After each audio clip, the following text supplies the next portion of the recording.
بسم الله الرحمن الرحیم. چه خوش باشد نوای ختم قرآن، کلام دل نشین رب رحمان. چه خوش باشد نوای ختم قرآن، کلام دل نشین رب رحمان. ز دلها می زداید جهل و ظلمت، نمایان می کند احوال جنت.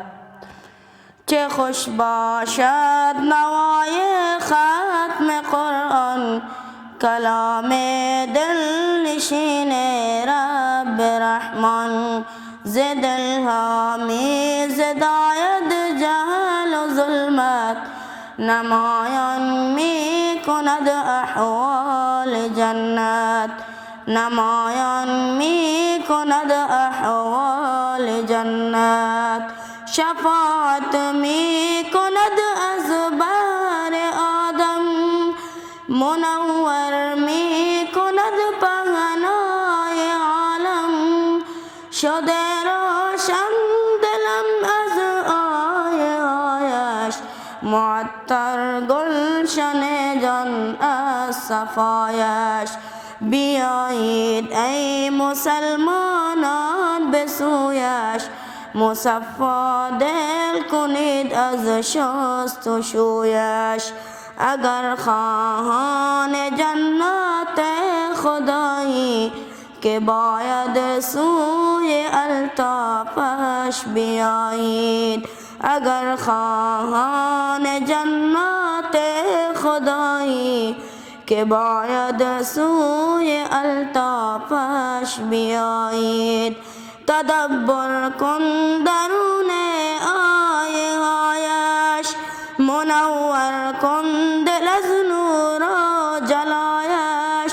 رساند ظلم دشمن را به پایان، ضیای روشن پیغام قرآن. ضیای روشن پیغام قرآن. چراغی در دل شب‌های تار است، برای هر مسلمان افتخار است.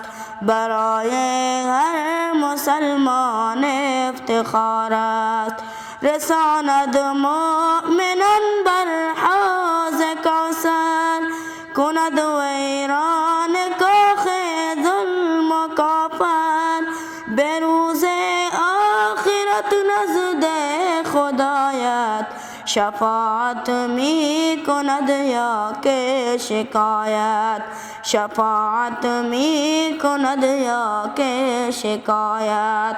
بیا قرآن بخوان تا ای مسلمان، که باشد نور قرآن نور ایمان.